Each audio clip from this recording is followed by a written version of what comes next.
होती है जहाँ पिछला एपिसोड खत्म हुआ था। हम उस किलर को देखते हैं जो अपना मास्क हटाता है, जिससे हमें समझ आता है कि वो बुड्ढे वाली मास्क पहनकर दोही को मारने के लिए गया था ताकि उसे कोई पहचान ना ले। वही हम देखते हैं कि उसके पास तो बहुत से लोगों के आईडी कार्ड्स थे। काफी लोगों की फोटोज उसने बोर्ड पर चिपका रखे थे जिन्हें शायद वो मार चुका था, और अब वो दोही की फोटो बोर्ड पर लगा देता है। अब ये दोही को क्यों मारना चाहता था और मैडम जू के साथ इसका क्या रिलेशन है, तो हमें कहानी में आके ही पता चलेगा। कि जब उसने दोही को मारने की कोशिश किया था तब उसने बताया था कि तुम्हारी मौत की वजह मैडम जू है। तभी उसके दरवाजे पर कोई नॉक करता है, वो बाहर आकर चेक करता है तो वो इस घर का मालिक होता है। अब यहाँ पे कुछ लोगों ने एक्टिंग प्रैक्टिस करने के लिए इस घर को रेंट पर लिया था, पर शायद इस किलर ने उन सभी को मार दिया होगा और उन्हीं में से एक एक्टर की आइडेंटिटी लेकर यहाँ पर रह रहा है। तो घर के मालिक ने यहाँ रहने वाले आर्टिस्टों के बॉस से काफी महीनों से नहीं मिला था, इसीलिए वो उनसे मिलने की बात करता है, क्योंकि वो पहले घर का रेंट कैश में उनके घर जाकर देकर आते थे और आजकल इनका रेंट कोई ऑनलाइन भेज देता है, इसीलिए वो उनसे एक बार मिलने की बात करता है। तो किलर बहाना कर देता है कि वो अभी यहाँ पर नहीं है, वो किसी बिजनेस ट्रिप के लिए बाहर गए हैं। अब घर के मालिक ने उनकी टीम के साथ इस किलर को कभी नहीं देखा था, इसीलिए उससे पूछता है कि तुम शायद उनके क्रू में नए होगे, क्योंकि मैंने तुम्हें इससे पहले कभी नहीं देखा है। किलर कहता है हाँ मैंने अभी कुछ ही टाइम पहले ज्वाइन किया। किलर तो और बात नहीं करना चाहता था, लेकिन घर का मालिक तो उसे सवाल कर ही जा रहा था, जिससे उसका दिमाग फिरने लग जाता है। तभी घर का मालिक किलर के हाथ में खून देखता है, उससे पूछता है कि तुम्हारे हाथ में ये खून जैसा क्या है। किलर कहता है कि स्पेशल इफेक्ट के लिए नकली खून है, हमें अगले शूटिंग में यूज करना है, और उसे बदबू भी आ रही थी, इसलिए उसे कहता है कि एकदम रियल लग रहा है, कोई देखा तो बोलेगा कि तुमने किसी को मार डाला है। पर इससे अब किलर को गुस्सा आ रहा था। घर का मालिक कहता है कि अगर डायरेक्टर आ जाए तो मुझसे एक बार मिलने के लिए कह देना। किलर अब कोई और चांस नहीं लेना चाहता था, क्योंकि घर के मालिक ने उसका चेहरा देख लिया था, इसलिए वो उसे घर की सीलिंग के लीकेज के बहाने अंदर बुलाता है और उसे भी मार डालता है। इधर तो ही मैडम जू से मिलने जा रही थी, तभी उसे कल रात किलर की बात याद आती है। तुम्हारी मौत की वजह मैडम जू है, इससे वो कुछ सोच में होती है। फिर वो मैडम जू से मिलने के लिए हॉस्पिटल पहुंच जाती है, जिनको भी आज डिस्चार्ज मिल गया था। तो मैडम जू को भी शेयर्स की वैल्यू गिरने के बारे में पता चल गया था, इसलिए वो दोही से पूछती कि आखिर इसके पीछे किसका हाथ था। दोही उन्हें नहीं बताती कि इसके पीछे सुवान थी। वो कहती है कि मैं ये सब कुछ ठीक कर लूंगी, और जो भी इसके पीछे है उसके बारे में शिन सब कुछ पता कर रही है। कुछ भी पता चलते ही मैं आपको बता दूंगी। इसके बाद दोही मैडम जू को उनके घर तक छोड़ने के लिए जाती है, जहाँ दोनों साथ में पौधों को पानी देती है। तो दोही किलर की बातों को याद करके मैडम जू से पूछती है कि क्या आपने कभी मुझसे कोई बात छुपाई है। मैडम जू कहती है नहीं। तो दोही एक और बार पूछती कि क्या आप श्योर है कि आपने मुझसे कभी भी कोई भी बात नहीं छुपाई है। हम नोटिस करते हैं कि मैडम जू के एक्सप्रेशन थोड़े से बदल जाते हैं, पर वो कहती कि आई एम श्योर, मैं तुमसे कभी कोई बात नहीं छुपाती। दोही कहती चलो फिर आपने कह दिया तो मैं मान लेती हूँ, आखिरकार सिर्फ आप ही तो हो जिस पर मैं आंख बंद करके भरोसा करती हूँ। अभी वहाँ पर जूसियो का आ जाता है, जो अपनी आंटी यानी कि मैडम जू को उसके कंपनी में इयरिंग सेल्स का रिपोर्ट दिखाता है। मैडम जू एक नजर मारकर उसे फाइल लौटा देती है। जूसियो कहता है कि आंटी कभी तो मेरी तारीफ कर दिया करो।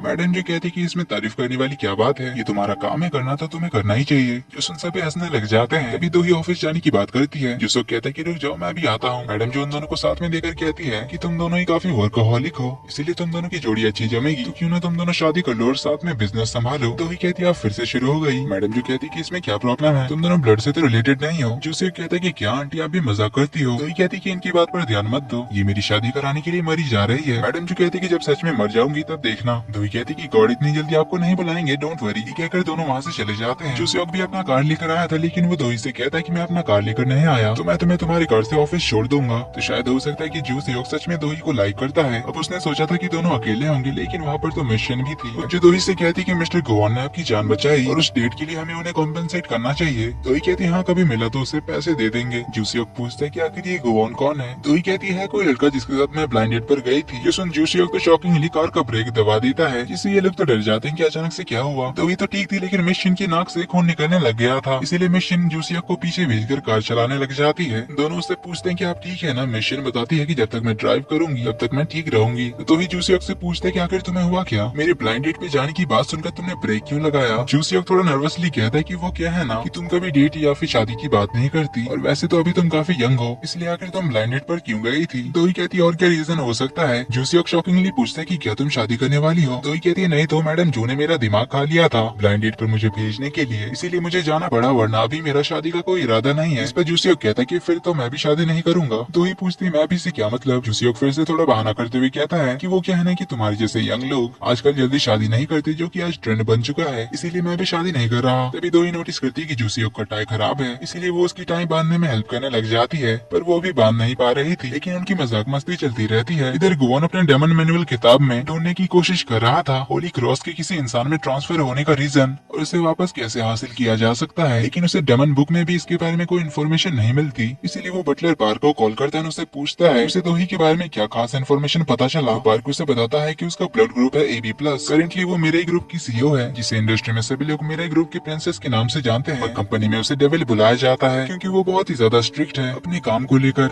जिसके लिए वो कोई भी एक्सक्यूज नहीं सुनती। कंपनी में सभी लोग उससे डरते हैं क्योंकि वो परफेक्ट काम निकलवाने के लिए कुछ भी करा सकती है, इसीलिए सभी लोगों को पहले से ही तैयार होकर रहना पड़ता है कि कब दोही उन्हें कौन सा काम करने देगी। जो ही मैडम जू के फैमिली से बिलोंग नहीं करती है, उसके पापा थे एक इलेक्ट्रॉनिक इंजीनियर और उसकी मॉम एक हेयर सैलून चलाती थी और 17 साल पहले एक कार एक्सीडेंट में उनकी मौत हो चुकी थी। तब दोही को मिराई ग्रुप की चेयरवुमन मैडम जू ने अडॉप्ट किया क्योंकि दोही के फादर और मैडम जू ने मिलकर मिराई ग्रुप की सबसे पहली कंपनी मिराई इलेक्ट्रॉनिक्स को एस्टेब्लिश किया था। दोही बचपन से ही काफी ज्यादा इंटेलिजेंट थी और वो बहुत ही ज्यादा मेहनती भी थी, जिस वजह से वो स्कूल कॉलेज और हर जगह पे टॉप पे रहती थी। उसने काफी जल्दी अपना ग्रेजुएशन भी कंप्लीट कर लिया था और कॉलेज में रहते ही उसने एक डेजर्ट कंपनी शुरू किया था जो कि 7 सालों में कोरिया की नंबर 1 F&B कंपनी बन चुकी है, यानी कि मिराई F&B कंपनी। इधर दोही ऑफिस पहुंचती है तो सभी लोग जल्दी से काम पर लग जाते हैं और आते ही वो काम पे लग जाती है। उस आर्टिकल की वजह से जो उनकी कंपनी का नाम खराब हुआ था और स्टॉक्स की वैल्यू गिरी थी, उसे ठीक करने के लिए वो लोग काफी सारी चीजें ट्राई करते हैं और वो मिशन से कहती कि आप बस सुवान का पता लगाओ, फिर इस प्रॉब्लम को मैं खुद ही ठीक कर लूंगी। तो मिशन सुवान का पता लगा लेती है, जो सुनते ही दोही सभी को अपना काम कंटिन्यू रखने के लिए कहती है और वो सुवान से मिलने के लिए निकल जाती है। मिशन उसके साथ जाएगी कहती है क्योंकि उसे दोही की फिक्र हो रही थी, लेकिन दोही कहती है कि मुझे अपना काम खुद ही करना होगा, इसलिए आप टेंशन मत लो, मैं उस सुवान को संभाल लूंगी। इधर बटलर पार्क गुवॉन को बताता है कि दोही अभी कोई भी रिलेशनशिप में नहीं है, उसके पुराने रिलेशनशिप ज्यादा टाइम तक चले नहीं क्योंकि वो बस काम में ही बिजी रहती थी, तो मैं उसके बारे में इतना ही पता लगा सका। जो सुन गुवॉन कहता है कि अब मुझे वही करना होगा जिसमें मैं बेस्ट हूँ। बटलर पार्क पूछता है कि फिर आप क्या करने वाले हो। गुवॉन कहता है कि इंसानों को जाल में फंसाने के काम में। इधर हम सुवान को देखते हैं जो कि नया ड्रेस खरीदने के लिए एक शॉप पर आई थी, जहाँ के मैनेजर से वो कहती है कि दोही की सेल्स 10% डाउन हो चुके हैं, तो उसे कितने का लॉस हुआ होगा। मैनेजर बताता है कि 260 बिलियन वॉन का। सुवान कहती है कि अभी तो बस शुरुआत है, वैसे अभी मुझे उसे एक फ्लावर बुके तो भेजना ही चाहिए इस मुसीबत के टाइम में गुड लक विश करने के लिए। तभी उसके पीछे से दोही कहती है कि इसकी कोई जरूरत नहीं है। सुवान दोही को यहाँ देखकर तो हैरान होती है और पूछती कि तुम यहाँ क्या कर रही हो, तुम्हें तो अपनी कंपनी में होना चाहिए, तुम्हारी कंपनी की सिचुएशन अभी खराब है ना। दोही कहती कि वो तो अभी ठीक हो जाएगी क्योंकि शेयर्स का क्या है, कभी अप चलते हैं तो कभी डाउन, लेकिन अगर किसी की प्राइवेट लाइफ एक्सपोज हो जाए तो उसका क्या होता है, तुमने कभी सोचा है। सुवान को बात समझ नहीं आती तो वो मैनेजर को बाहर भेज देती है और दोही से पूछती कि आखिर तुम्हारा मतलब क्या है, तुम मुझे यहाँ ब्लैकमेल करने आई हो। दोही कहती कि मैं तुम्हें कैसे ब्लैकमेल कर सकती हूँ। ये कहकर वो उसकी कुछ फोटोज दिखाती है जिसमें सुवान किसी और लड़के के साथ थी, यानी कि उसका किसी और के साथ अफेयर चल रहा था, जो देखकर सुवान शॉक्ड होती है और पूछती है कि तुम्हारे पास ये सब कैसे आए। दोही कहती कि अगर तुम प्राइवेट चीजें पब्लिक में करोगी तो किसी के भी नजर में तो आ ही जाओगी। सुवान कहती क्या तुम मुझे ब्लैकमेल कर रही हो। दोही कहती कि अभी तो मैंने शुरू भी नहीं किया। तभी उसे गुवॉन का कॉल आ जाता है जो उसे कहता है कि उस एक्सीडेंट के बाद मेरी तबीयत बहुत ही ज्यादा खराब है, इसीलिए मुझे तुमसे मिलकर कुछ बात करनी है। दोही कहती पर तुम तो हॉस्पिटल में बिल्कुल ठीक थे। गुवॉन कहता है कि उस एक्सीडेंट का असर अभी मुझ पर हो रहा है, तो दोही उसे थोड़ी देर में एक जगह पर मिलने के लिए बुलाती है। फिर वो सुवान से कहती कि अब मैं शुरू करती हूँ असली ब्लैकमेल। तुमने आर्टिकल के साथ जो कांड किया है उसे एक दिन के अंदर ठीक करो, कल तक मुझे मेरी कंपनी के बारे में पॉजिटिव न्यूज मिल जानी चाहिए, वरना ये फोटोज अगर वायरल हो गई तो समझ जाना मैडम जो तुम्हारे साथ क्या करेगी। सुवान उसे धमकी देने लग जाती है कि अगर तुमने मॉम को इस बारे में कुछ भी बताया ना तो तुम्हारे साथ अच्छा नहीं होगा।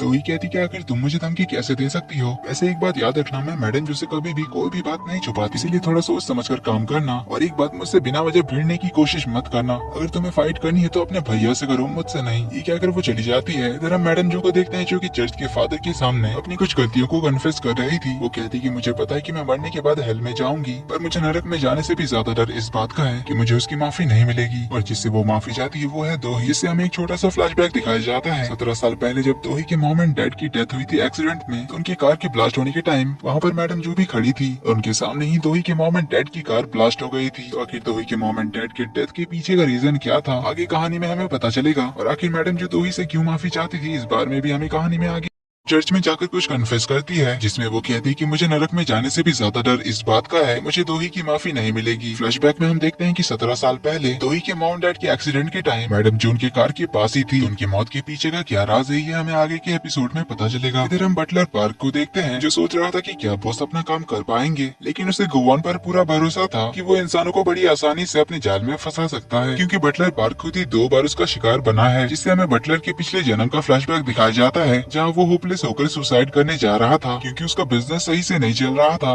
लेकिन तभी उसकी लाइफ में आशा की किरण बनकर एंट्री मारता है अपना हीरो, जिसे देखकर वो पहले ग्रीम रिपर समझता है। गुवॉन कहता है कि क्या मैं तुम्हें इतने लो लेवल का स्पिरिट लगता हूँ। बटलर कहता है कि फिर क्या आप जीसस हो। गुवॉन कहता है कि मैं इतना भी अच्छा नहीं हूँ। तो बटलर पूछता है कि फिर आप कौन हो। तो गुवॉन उसे उसका कॉन्ट्रैक्ट दिखाता है जो कि होता है आत्मा को बेचने का एग्रीमेंट। इसके बदले वो उसे ऑफर देता है इस टाइम में फेमस 2000 रेस्टोरेंट का मालिक बनने का, जिससे उसकी सारी मुसीबतें दूर हो जाएंगी और उसका बिजनेस भी बहुत ही ज्यादा ग्रो करेगा। बटलर पहले की तरह इस बार भी लालच में आ जाता है और कॉन्ट्रैक्ट साइन करने जाता है तो गुआन इस बार भी पिछली बार की तरह उसकी उंगली में सुई चुभा देता है, मगर इससे बटलर को उसका पिछला लाइफ याद आ जाता है, वही मछली पकड़ने वाला जिसमें उसने बहुत सारी मछलियाँ पकड़ी, बहुत सारी मछलियाँ खाई और उन्हें बेचकर काफी अमीर भी बन गया। लेकिन इसी तरह 10 साल तक मछलियाँ खाते खाते एग्जैक्ट 10 साल बाद वाले दिन मछली खाते हुए ही वो मर जाता है और उसकी आत्मा चली जाती है नरक में, जहाँ उसे मछलियों की आत्माओं ने बहुत ही ज्यादा टॉर्चर किया था। जो याद आते ही वो तो गुआन पर बरस पड़ता है और उसे मारने ही लग जाता है, लेकिन उसने इस बार भी कॉन्ट्रैक्ट साइन कर दिया था। तो उसी तरह पिछले 2 जन्मों से बटलर उसके साथ ही है।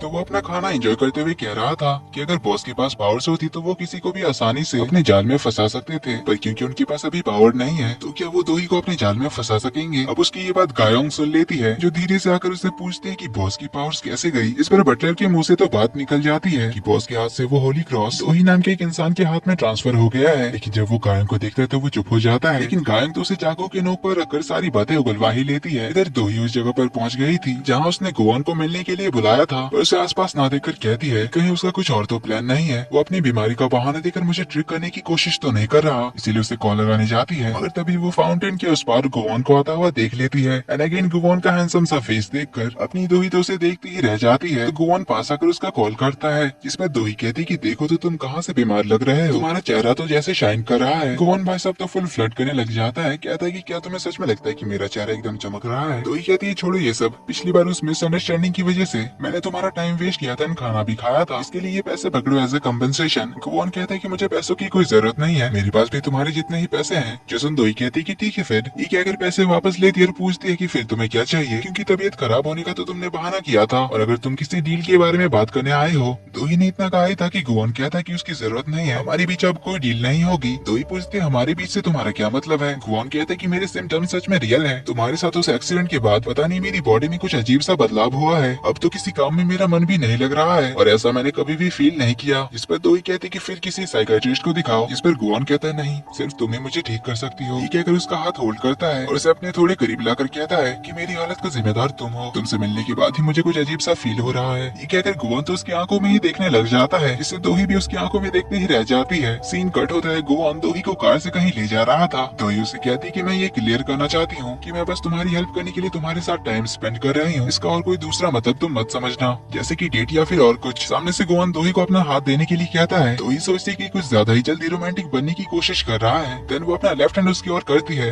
मगर गुआन उसके इस हाथ को साइड करते हुए कहता है कि मुझे तुम्हारा राइट हैंड चाहिए। दोही के हाथ आगे बढ़ाते ही गुआन उसका हाथ पकड़ लेता है और कार को बहुत ही स्पीड से भगाने लगता है। दोही तो घबराकर पूछती है कि क्या कर रहे हो तुम। गुआन कहता है कुछ नहीं, बस एक छोटी सी ड्राइव पर जा रहे हैं। तभी हम देखते हैं कि दोही के हाथ का वो होली क्रॉस ग्लो करने लग जाता है, यानी कि गुआन के पावर्स वापस से काम करने लग गए थे। वो तो ट्रैफिक सिग्नल भी रेड से ग्रीन कर देता है और बीच ट्रैफिक से कार भगाकर ले जाता है, क्योंकि उसे रात के 12 बजे से पहले उस बॉक्सर की आत्मा करेक्ट करना था, वरना गुआन को पनिशमेंट मिलती। दूसरी ओर हम उसी बॉक्सर को देखते हैं जो कि अपने हाथों में आत्मा बेचने वाला अग्रीमेंट लेकर आ रहा था, जिसे वो थोड़ी देर बाद फेंक देता है और अपने दोस्तों के साथ बाहर जाने की बात करने लगता है। लेकिन तभी उनके सामने से गुआन अपनी कार भगाकर लाता है और उनसे थोड़ी दूर पहले गाड़ी को टर्न करता है और बॉक्सर की ओर अपनी उंगली से इशारा करता है, जिससे वो बॉक्सर कुछ ही देर में मर जाता है। साथ ही में वो कॉन्ट्रैक्ट भी जल जाता है और गुआन के ऑफिस में उसकी लाइफ लाइन वाली घड़ी भी गायब हो जाती है। फिर गुआन वापस से कार को भगा लेता है। दोही पूछती कि आखिर ये सब क्या चल रहा था। गुआन कहता है कुछ नहीं, वो लोग बस मेरे दोस्त थे जिनसे मैं थोड़ी मस्ती कर रहा था। देन उससे पूछती है कि फिर अब कहाँ जाने वाले हैं। गुआन कहता है बस अब आखिरी एक काम करना है। कहकर वो उसे एक नदी के पास वाला एरिया ले आता है जहाँ खड़ी कार्स में लोगों का रोमांस चल रहा था। जो देख दोही अपने मन में कहती है कि ये कुछ ज्यादा ही फास्ट नहीं जा रहा। गुआन कहता है कि हमें यहाँ कुछ करना चाहिए। दोही थोड़ा नर्वस होकर कहती कि हम बस कुछ ही दिन पहले मिले और ऐसे पब्लिक प्लेस में अब वो सब कैसे कर सकते हैं, तुम चाहे जो भी सोचो पर मैं थोड़ी ओल्ड फैशन हूँ। पर गुआन तो कार से निकल जाता है और उसके और जाकर विंडो खोलने के लिए कहता है और उसे कहता है कि चलो बाहर करते हैं। दोही कहती है क्या तुम्हारा दिमाग सही है, हम लोग ऐसे पब्लिक प्लेस में ऐसा नहीं कर सकते। क्या तुम्हें हमारी कंट्री के लॉज के बारे में नहीं पता, तुम्हें 2 साल की जेल और 5 मिलियन का फाइन भरना पड़ सकता है। जोसन गुआन उसके करीब आकर कहता है कि अब नदी के आसपास सैर करने पर कौन सा क्रिमिनल केस लगता है। जोसन दोही थोड़ा सरप्राइज होती है, पर उसे समझ आ जाता है कि गुआन बस घूमने चलने की बात कर रहा था, इसीलिए वो थोड़ी एम्बेरस होकर नदी के पास आती है और उसे कहती है कि मैं कुछ भी उल्टा सीधा नहीं सोच रही थी, बस यहाँ का माहौल और टाइमिंग देखकर मुझे वो सब लगा, बाकी मेरे दिमाग में वो सब नहीं चलता। तभी गुआन उसका हाथ होल्ड कर लेता है और उसे कहता है कि क्या तुम अपनी सांसें रोक सकती हो। तो ये सोचती कि ये मुझे सांसें रोकने के लिए क्यों कह रहा है। तभी गुआन उसे अपने करीब कर लेता है और अपना हाथ उसके फेस की ओर बढ़ा रहा था। तो ये सोच रही होती कि क्या ये मुझे किस करने जा रहा है। फिर वो धीरे धीरे उसके करीब जाने लगता है, पर अचानक अपनी डेविलिश हंसी के साथ वो दोही के साथ नदी नदी में कूद जाता है और पानी के अंदर उसका हाथ पकड़कर दोबारा अपने होली क्रॉस को अपने हाथ में ट्रांसफर होने के लिए कह रहा था। दोही को सांस लेने में प्रॉब्लम हो रही थी, इसलिए वो उसे हाथ छोड़ने के लिए कहती है, पर गुआन तो उसका हाथ ही नहीं छोड़ रहा था और बार बार होली क्रॉस को अपने हाथ में वापस लौटाने के लिए कह रहा था। अब जब वो दोही का हाथ नहीं छोड़ रहा था तो वो गुआन को लात मारकर अपने आप को छुड़ाकर ऊपर चली आती है और वो तो काफी ज्यादा घबरा गई थी। गुआन भी थोड़ी देर में बाहर आता है। बाहर आकर अपना हाथ चेक करता है कि ये अभी क्यों नहीं आया। दोही तो उस पर चिल्लाने ही लग जाती है कि आखिर तुम ये क्या करना चाहते थे, मैं ऑलमोस्ट मरने वाली थी। दोही तो काफी ज्यादा पैनिक कर जाती है और उस पर बहुत ज्यादा चिल्लाने लग जाती है कि आखिर मुझे क्यों मारना चाहते हो तुम, तुम्हारी वजह से मैं दो बार पानी में डूबते डूबते बची, पता नहीं कोई पागल मुझे मारना चाहता है, आखिर मैंने तुम सबका क्या बिगाड़ा है जो मेरे साथ तुम सब ये कर रहे हो। गुआन उसे काम डाउन होने के लिए कहता है। दोही फिर से कहने लग जाती कि मैं कैसे शांत रहूं, मैं अभी मरने वाली थी, आखिर तुमने ये क्यों किया। गुआन कहता है कि मैं बस कुछ चेक करना चाहता था। दोही कहती फिर मुझे पहले बताना चाहिए था ना। गुआन कहता है कि अगर मैं तुम्हें पहले बताता तो तुम मना कर देती। इस पर दोही तो उससे बहुत ही ज्यादा गुस्सा हो जाती है और उसके कार से अपना पर्स निकाल कर उस पे पैसे फेंक कर कहती है कि अब हमारे बीच कुछ भी नहीं है, हमारा सारा हिसाब बराबर हो चुका है। ये कहकर वो काफी सैड होकर वहाँ से चली जाती है। तो गुआन कार में बैठकर सोचने में बिजी होता है कि अगर पानी के अंदर जाकर भी मेरा होली क्रॉस वापस नहीं आता तो फिर कैसे आएगा। इस बारे में सोच सोच कर वो तो बहुत ज्यादा चिढ़ जाता है। अभी वहाँ पर बटलर पहुँच जाता है तो गुआन उस पर भी भड़कने लग जाता है। तो बटलर उसे शांत कराता है, कहता है कि मुझे तो लगा था कि आप उसे अपने चार में फंसा लेंगे, पर आपने तो उसे पानी में डुबा दिया। गुआन पूछता है तू यहाँ पर क्या कर रहा है। बटलर कहता है कि आप ही ने तो मुझे दोही पर नजर रखने के लिए कहा था। तो दोनों यहाँ से निकल जाते हैं दोही को ढूंढने के लिए, क्योंकि जब तक गुआन दोही के कांटेक्ट में रहेगा बस तभी वो अपनी पावर्स यूज कर पाएगा, वरना बिना पावर के सरवाइव करना उसके लिए बहुत ही ज्यादा मुश्किल हो जाएगा। इधर दोही काफी अपसेट होकर घर लौट रही थी तो दूसरी ओर हम उस किलर को देखते हैं जिसने तेजुन को जब मारा था तब उसका फोन उसने रख लिया था। तो उसके फोन में दोही के बचपन की एक फोटो थी जिसमें वो अपने मॉम एंड डैड के साथ होती है। तो किलर उस फोन को एक लॉकर में रख देता है, जिसे एक आदमी उस लॉकर से निकालकर एक दूसरे आदमी के पास ले जाता है जो शायद उसका बॉस होगा, पर हमें अभी उसका फेस नहीं दिखाया जाता। वो उस फोन को चेक करता है जिसमें लास्ट कॉल दोही का होता है। हमें बस अभी उस आदमी के हाथों का ग्लव्स दिखाया जाता है। इसका मतलब था कि इसी आदमी ने किलर को दोही को मारने के लिए कहा था। तो आखिर ये है कौन, इसका पर्दाफाश तो आने वाले एपिसोड में ही होगा। पर आगे हमें गायों को दिखाया जाता है जिसने दोही के बारे में सारी इन्फॉर्मेशन पता कर ली थी, पर इसके बाद तो वो काफी गुस्से में तलवार के साथ डांस करने लग जाती है। वही तरह में मैडम जो को दिखाया जाता है जो गॉड से प्रे कर रही थी कि भगवान उसे दोही को सच बताने की हिम्मत दे। दूसरी ओर हमें मैडम जो के बड़े बेटे नोसुक को दिखाया जाता है जो कि रात में बर्ड्स का शिकार कर रहा था, पर उसका चेहरा देखकर हमें साफ समझ आता है कि वो इतना भी भोला भाला नहीं है। वही नोसुक के बेटे का भी हम एक अलग रूप देखते हैं। वो इस टाइम एक मेंटल हेल्थ क्लिनिक में होता है, जिससे अचानक अपनी बॉडी में इचिंग होने लग जाती है, जिससे अचानक से उसकी स्किन खराब होने लगती है और अचानक से उसका बिहेवियर बदल जाता है, जिससे हमें समझ आता है कि ये भी इतना सीधा साधा नहीं है। देन हम मैडम जो की बेटी सुवान को देखते हैं। उसने जो आर्टिकल पब्लिश कराया था दोही के प्रोडक्ट के खिलाफ में, वो उसे चेंज कराने के लिए कहती है, जिस मीडिया हाउस ने उसे पब्लिश किया था, जिसके लिए उसे बहुत सारा पैसा पे करना पड़ता है। इसीलिए उसका गुस्सा तो और ज्यादा बढ़ जाता है दोही के खिलाफ। इसीलिए वो गुस्से में कहती है कि दोही मैं तुम्हें मार डालूंगी। इसके बाद हम जूसियो को भी देखते हैं और वो भी थोड़ा अजीब लग रहा था। वो दोही के बनाए हुए टाई को अजीब तरह से घूर रहा था। अब पता नहीं ये सब दोही के लिए खतरा बनेंगे या फिर क्या, ये तो आगे के एपिसोड्स में क्लियर होगा। दिन इधर हम दोही को देखते हैं जो काफी ज्यादा सैड होती है क्योंकि वो बहुत ही ज्यादा डरी हुई थी। तभी रोड क्रॉस करते हुए वो न्यूज में देखती है मिस्टर तेजन ने फांसी लगाकर सुसाइड कर लिया है। इससे तो वो और ज्यादा घबरा जाती है क्योंकि बस कल ही तो तेजन से उसकी बात हुई थी। वो इस बारे में सोच ही रही होती है तभी एक बाइक तेजी से आकर दोही की तरफ एसिड फेंक देता है, मगर एसिड उसे लगने से पहले गुआन उसके आगे आ जाता है, जिससे गुआन की पीठ पर एसिड गिर जाता है, पर वो दोही को बचा लेता है। एंड टाइम पर उसने दोही का हाथ भी पकड़ लिया था, जिससे वो होली क्रॉस ग्लो करने लगता है। वही दोही जिसका इन सब पे कोई ध्यान ही नहीं था, वो तो गुआन को देखने लग जाती है, अपने मन में कहती है कि पता नहीं कौन मेरा दोस्त है कौन मेरा दुश्मन, पर मुझे जब भी जरूरत होती है ये गुआन मेरे सामने आ जाता है जिसे मैं नहीं जानती। तो इसी के साथ इस एपिसोड का एंड यहीं पर होता है। तो अब कहानी में आगे बहुत सारे राज खुलने वाले हैं जिनके बारे में हमें अगले एपिसोड में पता चलेगा।